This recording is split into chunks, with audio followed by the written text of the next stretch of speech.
अब आशुतोष जी आप जवाब दीजिए। वो कह रहे हैं अंग्रेजी से लड़ाई नहीं है, देखिए, अंग्रेजियत से। अंजना जी, उन्होंने मेरे सवाल का जवाब नहीं दिया। अब मैं तो ये तो नहीं कहूंगा सुधांशु त्रिवेदी टीवी चैनल पर आके वाहियात बातें करते। क्योंकि मैं उनका सम्मान करता हूं। मैं भारतीय जनता पार्टी के उन तमाम प्रवक्ताओं का रत्ती भर सम्मान नहीं करता जो टीवी चैनल पर आकर बकवासबाजी करते हैं, लेकिन मैं सुधांशु जी का सम्मान करता हूं। मुझे उम्मीद नहीं थी कि वो मेरे ऊपर इस तरीके की टिप्पणी करें। खैर छोड़िए, मैंने जो प्रश्न किया है, मैकाले ने इस देश के ऊपर अंग्रेजी भाषा थोपी। आपको मैकाले से प्रेम है? अरे भाई, अंग्रेजी भाषा जब बढ़ेगी, जब इस देश की मातृभाषा लोगों की जुबान पर आएगी, तो वो संस्कृति हमें चाहिए या अंग्रेजी पढ़ना चाहिए? जब समझा दिए, इसका जवाब नहीं दिया आपने। मैंने पूछा कि महात्मा गांधी ने कहा कि रामराज, फिर एक मिनट, मैंने कहा कि रामराज्य, जब महात्मा गांधी से पूछा गया आपकी रामराज्य की परिकल्पना क्या है, तो महात्मा गांधी ने कहा मेरी राम राज्य की परिकल्पना, क्योंकि राम और कृष्ण ऐतिहासिक पुरुष नहीं थे, इसलिए मेरी राम राज्य की परिकल्पना यह कि जैसे अबू बकर, खलीफा अबू बकर के समय में देश चला, समाज चला, वैसे ही होना चाहिए, और वही मेरे लिए राम राज्य। इसका जवाब नहीं दिया उन्होंने। चलिए, इसका जवाब नहीं दिया। अरे पढ़े लिखे लोग हैं, सिर्फ दो तीन लाइन का। ठीक है, सब लोग एक दूसरे का डिग्री यहाँ मत तय कीजिए, जल्दी से आगे बढ़ते हैं। और एक दूसरे पर सबसे मेरा निवेदन है, जितने भी हैं लोग, वक्ता यहाँ पर है, आवाज नीचे कीजिए, सब लोग एक दूसरे पर टिप्पणी करने से बनके। सवाल है, सवाल का जवाब दीजिए। सुधांशु जी, उन्होंने फिर से, वो आपके जवाब से संतुष्ट नहीं है, 2-3 लाइन में फिर मुझे संगीत जी के पास जाना है। नहीं, देखिए, इन्होंने स्पेसिफिकली ये कहा अंग्रेजी के बारे में, तो मैं याद दिलाना चाहता हूं इस देश को कि इस देश में कब तक वो दौर रहा है जब भारत की सारी ऑल इंडिया सर्विसेज सिर्फ इंग्लिश में होती थी, 77 तक। कब चेंज हुआ? जब कांग्रेस की सरकार हटी और मोरारजी की सरकार आई, जिसमें हम भागीदार थे। और आशुतोष जी, इस देश में इंजीनियरिंग और मेडिकल की परीक्षाओं में, एंट्रेंस एग्जाम में अंग्रेजी की अनिवार्यता थी, और हमने जब दिया है, उस जमाने में अंग्रेजी पास किए बगैर फिजिक्स, केमिस्ट्री, मैथ की कॉपी नहीं जचती थी। वो कब हटी? अटल जी की सरकार में। अब आइए साहब, मोदी जी की सरकार में आके क्या हुआ? अब इंजीनियरिंग और मेडिकल की पढ़ाई भी भारतीय भाषाओं में होती है। नई शिक्षा नीति में 5वीं क्लास तक भारतीय भाषा पढ़ाई जाती है। फिर मैं चैलेंज करके पूछता हूं, आपका कोई बताए, तमिल में कभी होती थी इंजीनियरिंग और मेडिकल की पढ़ाई? मोदी की सरकार में शुरू हुई। मराठी में कभी संभव थी? मोदी जी की सरकार में। बांग्ला में शुरू हुई? मोदी जी की सरकार में। तो अगर अंग्रेजी भाषा को भी, और तो और सुनिए मेरे भाई, आराम से सुनिए, बहुत ज्यादा वो मत करिए, आप पढ़े लिखे तो पढ़ी लिखी बात करिए। भारत में यूनाइटेड नेशंस में पहली बार अंग्रेजी के अलावा अगर भाषण दिया भारत के विदेश मंत्री ने, तो अटल बिहारी वाजपेयी ने विदेश मंत्री के रूप में। पहला प्रधानमंत्री जिसने जाके यूएन में हिंदी में भाषण दिया, वो अटल बिहारी वाजपेयी। और यदि एक प्रधानमंत्री जो गैर हिंदी भाषी क्षेत्र से है, वो हमारे नरेंद्र मोदी जी विदेश में सब जगह हिंदी में बोलते हैं, और जाकर उनकी गरज है तो वो इंग्लिश में ट्रांसलेट कराएं, और आपके लोग अंग्रेजी में बोलते रहते थे। इसलिए मैं कह रहा हूं, अंग्रेजी भाषा से भी हटकर भारतीय भाषाओं के स्वाभिमान को भी उत्तरोत्तर स्थापित किया है भारतीय जनता पार्टी और नरेंद्र मोदी जी। संगीत रागी जी, आज बड़ा विषय, मतलब 2 हिस्सों में ये बट गया है। एक तो धर्म ध्वजा और दूसरा मैकाले की सोच।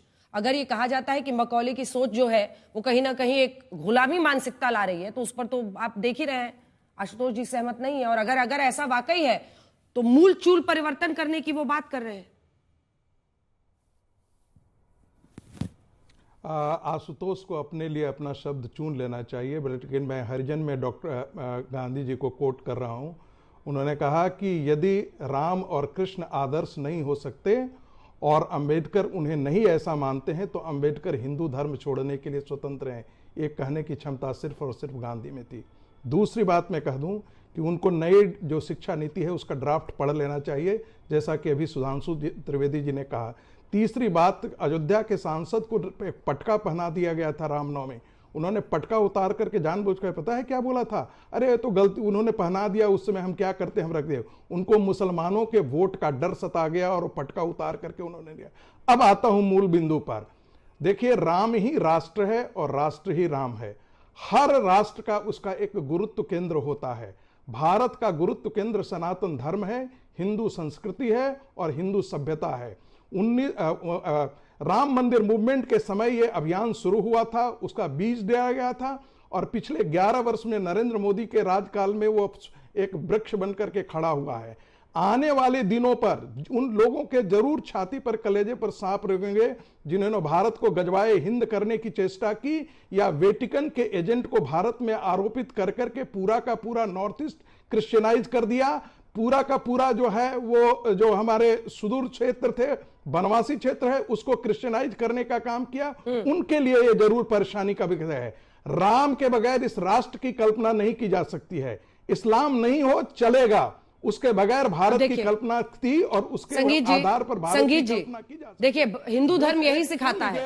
हिंदू धर्म, सुनिए ना, आपसे मेरे भी मतभेद हो सकते हैं ना, मैं आपको टोक सकती हूं, आप ऐसी कल्पना कर सकते हैं, इसमें कोई खामी नहीं है, लेकिन सब धर्मों के लिए इस देश में जगह है और इस देश में जगह होनी चाहिए। किसके बिना, मतलब अब एक धर्म को बड़ा दिखाने के लिए दूसरे को नीचा दिखाने की जरूरत नहीं है कि उसके बिना हो सकता है। ये आप, इसलिए मैं आपसे निवेदन कर रही हूं, नेशनल टीवी पर बैठे हैं, पूरा देश आपको सुन रहा है, सब धर्म का योगदान है इस देश में और इसीलिए उसके बिना हो सकता है। ये बोले आप कहिए कि हिंदू धर्म के बिना नहीं हो सकता, भगवान राम को लेकर आपको जो कहना है, लेकिन दूसरे धर्म पर टिप्पणी करने से बचिए, मैं आपको कह रही हूं संगीत जी, प्लीज, नहीं तो मैं आगे बढ़ जाऊंगी। देखिए देखिए देखिए देखिए देखिए आप आगे बढ़ जाइए, ये आपका स्वतंत्र अधिकार है। मैं सिर्फ इसलिए बोल रहा हूं कि सबका मंगल करने की कामना अन्य धर्मों में नहीं है। मैं फिर विवेकानंद को कोट करूंगा, महर्षि अरविंद को कोट करूंगा, इससे बड़ा मिथ्या और भ्रामक कोई बात नहीं है। मैंने इसीलिए कहा भारत तब भी था जब यहां पर इस्लाम और क्रिश्चियनिटी नहीं थी, लेकिन भारत बगैर राम और कृष्ण का नहीं हो सकता है। यही हमारा गुरुत्व केंद्र है, यही हमारी सभ्यता की पहचान मूलक है। और गांधी जी ने कभी भी, चाहे वो क्रिश्चियनिटी हो चाहे वो इस्लाम हो, किसी भी बिंब को अपने अपने अपने साहित्य में नहीं उकेरा है। इसलिए ये मिथ्या प्रचार रासुतोष बंद कर दें। भारत ने जब भी, भारत की सभ्यता और हिंद स्वराज को ही मैं कोट कर रहा हूं, जब कहा गया कि मेरे पुरखे कोई मूर्ख नहीं थे, वो चाहते तो घर में भी पूजा पाठ कर सकते थे, ये मठों, ये तीर्थ स्थान उन्होंने क्यों किया? यही हमारी भारत की सभ्यता और यही हमारा इसको जोड़ करके रखता है। Hindutva is the cementing force of this nation. आज जो प्रधानमंत्री कह रहे हैं, 70 साल में गांधी नेहरू परिवार ने और यहां की एक गंदी सेकुलरिज्म की अवधारणा इस देश को उसकी पुरातन सभ्यता और संस्कृति की जड़ों से काट दिया गया है। हम कब तक इस नकली इस सेकुलरिज्म को ढोते रहें? आशुतोष को ढोना है ढोए, कांग्रेस पार्टी ढोए, आप रेडिकलिज्म को खड़ा कर करके इस देश में आशुतोष जी एक छोटा सा कमेंट कर ले, उसके बाद की देन है। ठीक।